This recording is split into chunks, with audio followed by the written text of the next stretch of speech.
तो नमस्कार, कैसे हैं आप लोग? आज फिर से आए हैं, आपके सामने हाज़िर हैं। लेकर आए हैं, देखिए सबसे पहले तो सबसे पहले जो हमारा आज का मसला है, या आज का जो मुद्दा है वो क्या है? सारा देवते पर महाभियोग सुनाया प्रक्रिया जो है वो शुरू हो चुकी है। ये कौन हैं? कहाँ की हैं? के ऊपर क्या चार्जेज़ हैं? क्या एलिगेशन लगाए गए हैं? कितनी चीज़ों की दम है उनमें और ये इम्पोर्टेंट हमारे लिए क्यों है? ये तो दुनिया की ग्लोबल न्यूज़, तो हम क्या चीज़ किस तरीके से वो सारी चीज़ें हम आज डिस्कस कर रहे हैं। और उसके पहले मैं आपको बता देना चाहता हूँ कि अब हम एक नई चीज़ भी बहुत जल्द लॉन्च करने वाले हैं। इसमें हमारे जो इंस्टेंट टॉपिक जिनके बारे में अभी चल रही हैं, उनके बारे में आपको कुछ एक इनसाइड स्टोरी मैं देने की कोशिश करूँगा, 360 व्यू में, ताकि आपको ये पता लग सके कि वो चीज़ें चल क्यों रही। देखो मैंने बार-बार मैं कहता हूँ, हर बार कहता हूँ कि देखो मुर्गे लड़ाने से कोई फ़ायदा नहीं। हैदराबाद के निज़ाम के मुर्गे, अपन को इसके पीछे की इनसाइड समझने की कोई भी चीज़ है, हम ये देख रहे हैं आज सोशल मीडिया के माध्यम से हर जगह पे लोग 2 चीज़ों में बँट जाते हैं। एकदम हो जाते हैं कि वो लेफ्ट विंग हो गया, राइट विंग हो गया या कुछ भी तरीके से। उनमें जो पार्टीशन बनता है, जबकि इनसाइड किसी को भी नहीं मालूम है। आप किसी को जाओ, वो एक मैं एक बार सोशल मीडिया पे वो कह रहा था कि हमारी माँगें पूरी करो। बोले माँगें क्या हैं? बोले अंग्रेजों भारत छोड़ो। तो बोले माँगें क्या हैं? बोले तानाशाही नहीं चलेगी। तो नेताजी का वही वाली बात है। आपको चूँकि शासक बनना है, तो चीज़ें भीड़ के मतलब शोर से ज़्यादा आप उस चीज़ पे कैसे रिएक्ट करेंगे? क्या चीज़ें एक्चुअल क्या हैं वो चीज़ें आपके पास होना। बात समझ में आई आपके? तो आपको ये चीज़ें देखनी है और मैं उसके पहले अब चलते हैं। सबसे पहले है ये फिलीपींस की राष्ट्रपति, ठीक है?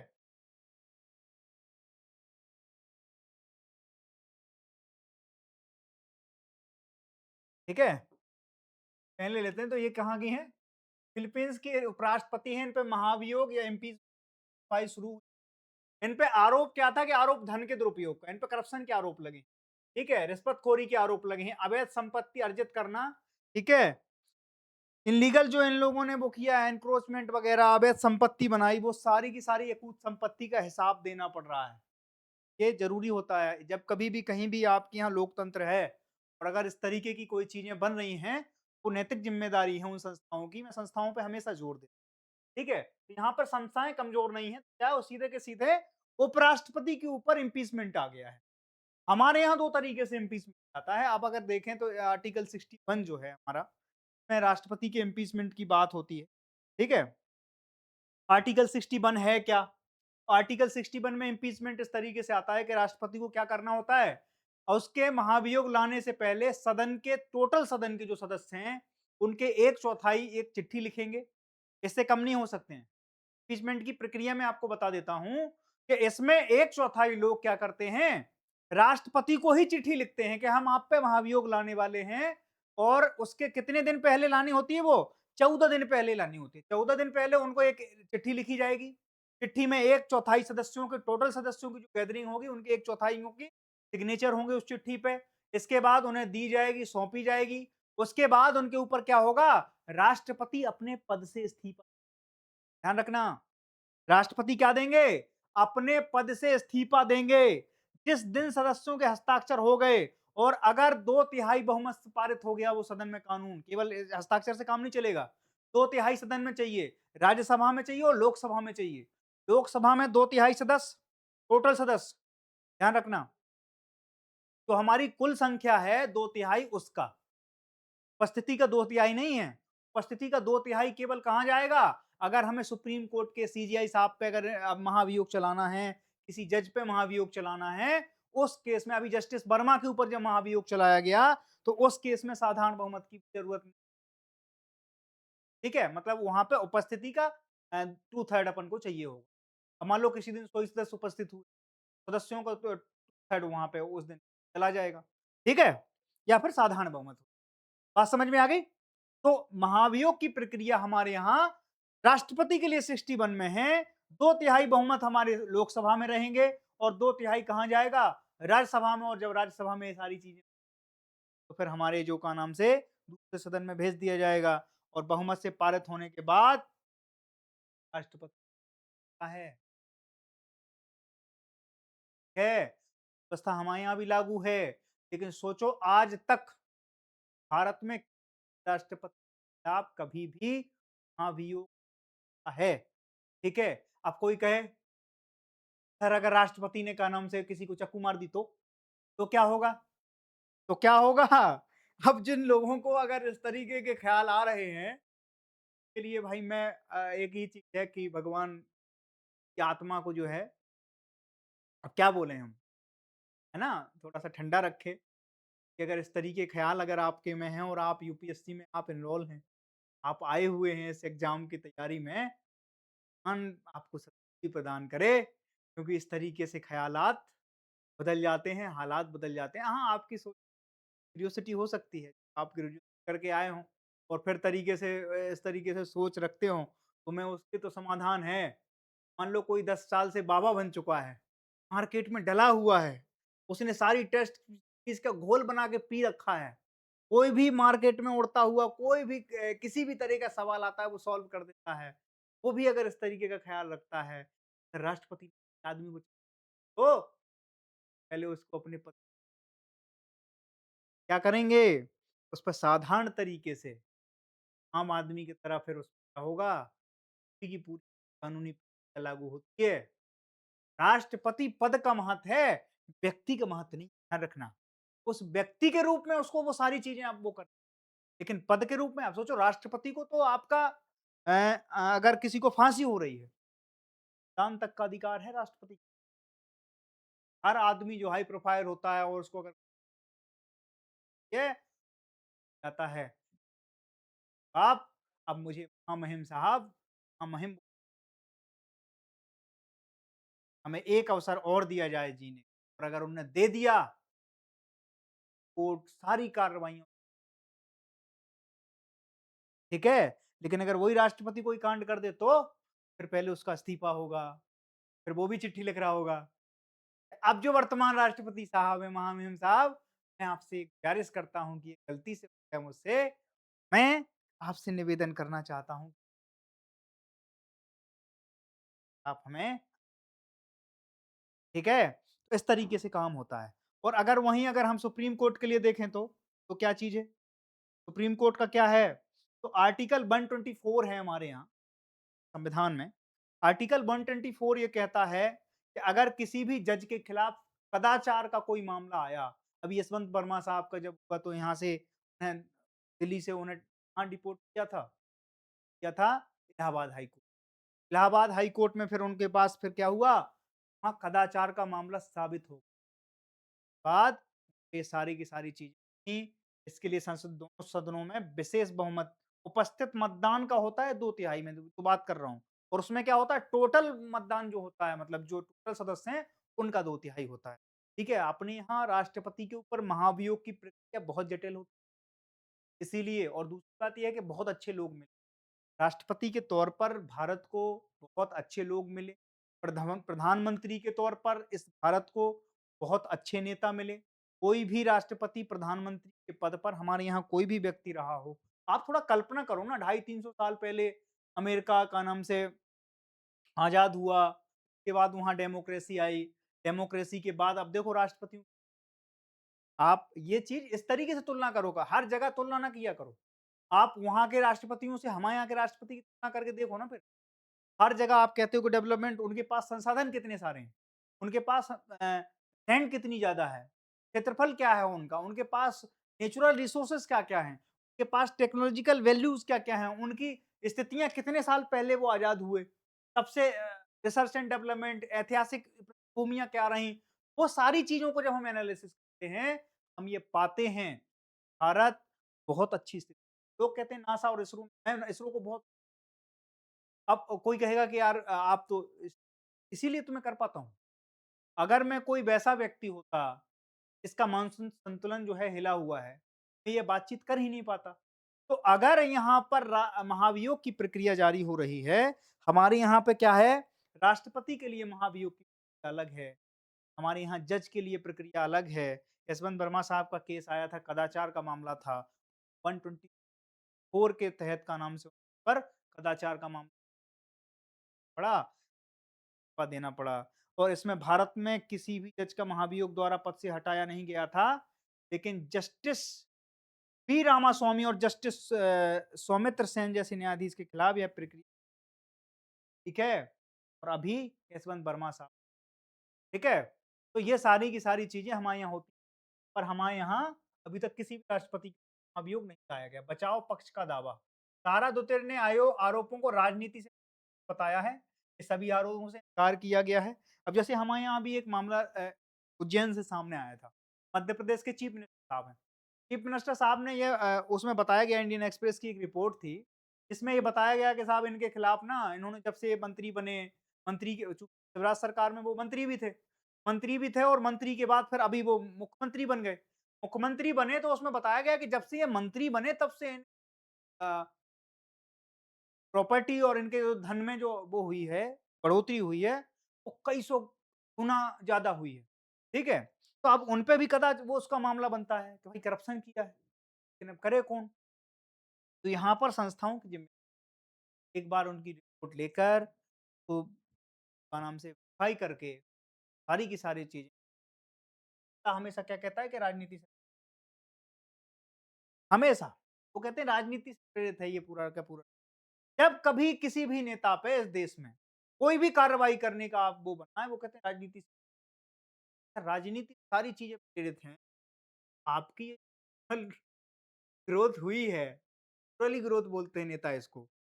तो हम लोग पूरी पीढ़ियाँ खपा देते हैं और हमारी जो ग्रोथ होती है 10%, 12%, 15%, इनकी शुरू ही 1000, 2000, 5000% से, ठीक है? इनके लिए वो नेचुरल है। अगर 5000% से नीचे ग्रोथ है, किसी भी नेता की, नाम नहीं लूँगा, आप लाइन से सोच लो किसी भी पार्टी का, आपको मुर्गे की तरह लड़ा-लड़ा कर नेताओं ने इतनी प्रॉपर्टी हासिल की है, उसका कोई ब्यौरा किसी के पास और कोई जवाब नहीं। कोई भी प्रोजेक्ट, कोई भी टेंडर इस देश में होता है, आप कटिंग जानी है, ठीक है? तो खैर चीज़ें, बहुत सी चीज़ें होती भी हैं, पर मैं उनके विषय में जाना नहीं चाहता। मैं तथ्यों के हिसाब से बात करूँगा आपके लिए, ठीक है? तो संस्था के तौर पे क्या है, आरोप हैं, वो कह रही हैं कि ये राजनीति से, और इन आरोपों से सारी चीज़ें, सुनवाई की अवधि क्या है कि मुकदमा कई सप्ताह से लेकर लगभग 3 तक चल सकता है। अब यहाँ पर ड्यूरेशन बहुत ज़रूरी है। हमारे यहाँ क्या है कि हमारे यहाँ इतनी तुरंत चीज़ें, हमारे यहाँ सप्ताह और 3 महीने के अंदर कुछ, एक रिपोर्ट बनेगी, फिर इसके बाद वही आरोप अगर सिद्ध हो, चार्जशीट उस तरीके से हमारे यहाँ काम, ठीक है? हमारे यहाँ में इनमें अंतर है और इसीलिए हमने बहुत से रिफ़ॉर्म लाए हैं जुडिशरी के अंदर, हमने अपनी पुलिसिंग के अंदर, सारी चीज़ों को एक इंटीग्रेटेड उसमें वे में देखा था। पिछली बार हमने जब था आभा के बारे में हमने आपको बताया था। आभा यही करता है, जुडिशरी, पुलिसिंग, है ना? सर्विलांस, सारी चीज़ों का एक कनेक्टेड प्लेटफ़ॉर्म बना रही है गवर्नमेंट। तो इनसे क्या होगा, इसी चीज़ का हम लोग इन्हीं चीज़ों को पाने के लिए कि हमारे यहाँ एफिशिएंसी तरीके से बढ़ जाए, कि हम किसी चीज़ का ड्यूरेशन कम कर पाएँ। अब किसी नेता को मान लो चारा घोटाला में लालू जी गए, अब पूरे जीवन भर वो सोचो वो आदमी क्या नाम से मंत्री बना रहा, किसी रहा, रेल मंत्री रहा, और पता चला कि चारा घोटाला होने के 20 साल बाद सज़ा मिली। किस काम का न्याय? आपने कोई घटना 2010 में करी, आपको उसकी 2040 में सज़ा मिली, आप कहेंगे 3 साल तो लग्ज़री कट गए। और इससे क्या होता है, जुर्म करने पे आपको प्रोत्साहन महसूस होने लगता है। इसीलिए एफिशिएंसी के साथ टाइम ड्यूरेशन किसी भी न्याय की प्रक्रिया को आपकी लोकतांत्रिक वैल्यूज को मजबूत, बात समझ में आ गई? ये दोषियों दोषियों की शर्त क्या है, दोष सिद्ध की शर्त क्या है कि प्रिंस की 24 सदस्य, यहाँ पे केवल 24 सदस्य, 16 सदस्य, 2/3 समर्थन आवश्यक होगा। अब इसमें भी यहाँ सेम चीज है, इसीलिए मैंने यहाँ से उठा लिया। क्यों उठा लिया कि यही सेम चीज तो हमारे यहाँ होती है। महाभियोग की प्रक्रिया तो यही है ना, 2/3 बहुमत। अब वहाँ सदस्य 24 हैं, 24 सदस्यों को 2/3 यहाँ लगेगा। हमारे यहाँ सदस्य ज़्यादा हैं, तो हमारे यहाँ ज़्यादा का लगेगा। ठीक है? समर्थन आवश्यक होगा और दोषी पाए जाने पर उन्हें पद से हटा दिया जाएगा, ठीक है? और भविष्य की सार्वजनिक पद धारण करने के आयोग ठहरा दिया जा सकता है। अब देखो कितनी, अगर आप इसमें दोषी पाए गए, तो आपको भविष्य सब जगह से बिल्कुल इनवाइट कर दिया, आप किसी जगह पे एनरोल हो, हर जगह से आपको अयोग्य ठहरा दिया जाए, ठीक है? तिहाई बहुमत 16 है यहाँ पे, ठीक है?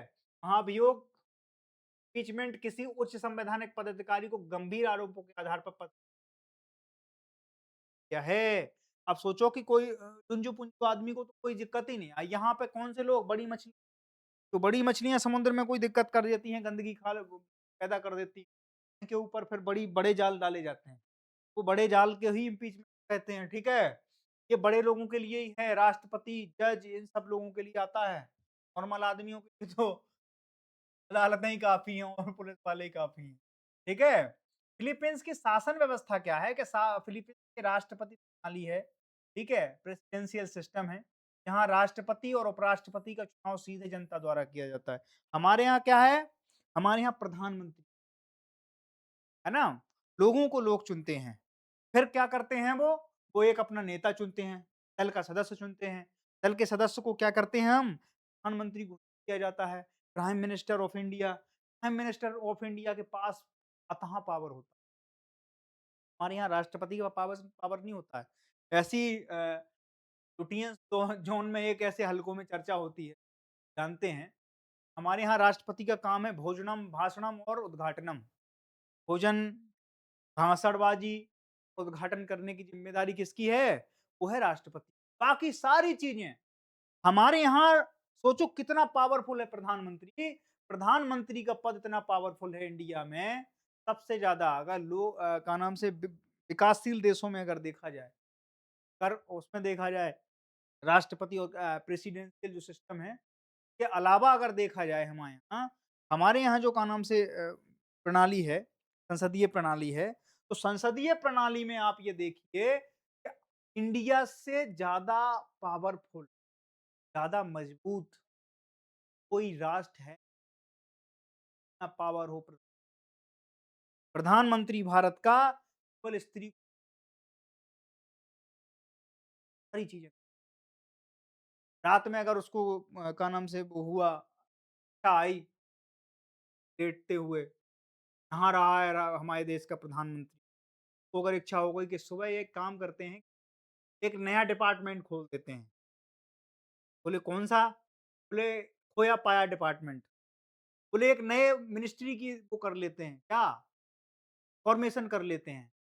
Mineral water ministry, Himalaya ministry, Ambar ministry, वो कर देगा सुबह-सुबह ही। सुबह नहीं हो पाएगा, उससे पहले फॉर्मेशन हो जाएगी।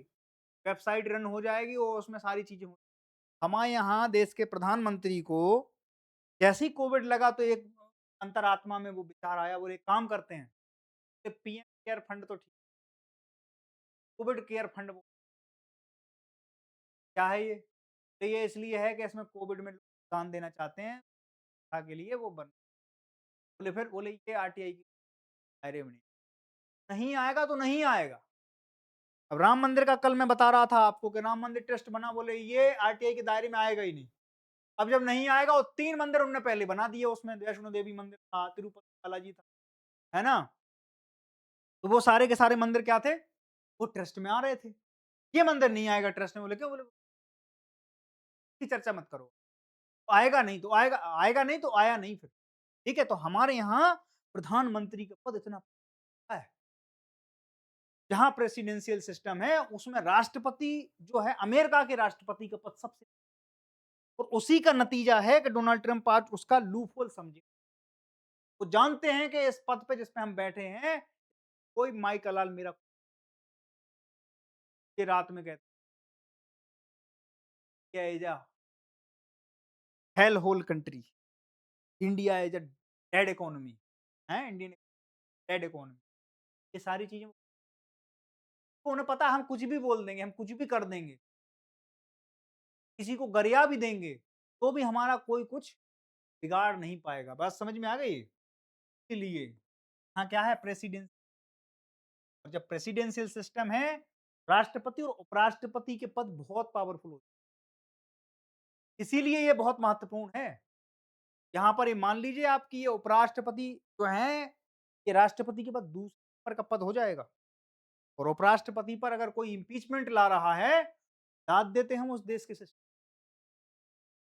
कैसे पहुँच पाएगा आप समझो ना? इतने बड़े जगह पे हाथ डालने की जरूरत कर कौन पाएगा? अगर की है तो बहुत बड़ी भाग्य की बात है उस दिन, ताकि सैल्यूट करता हूँ। ऐसे लोग, ऐसा सिस्टम, तो आप, है ना? भारत फिलीपींस संबंध क्या है, तो इसमें थोड़ा-सा एक बैकग्राउंड देख लेते हैं। राजनीतिक संबंध है हमारे 1949 से, भारत की एक्ट ईस्ट पॉलिसी में महत्वपूर्ण साझेदार आदमी है ना? ये देश हमारा एक्ट ईस्ट पॉलिसी का बहुत महत्वपूर्ण हिस्सा है, ठीक है? रक्षा, व्यापार, समुद्री सुरक्षा और सांस्कृतिक हमारे इनके साथ टाई अप हैं।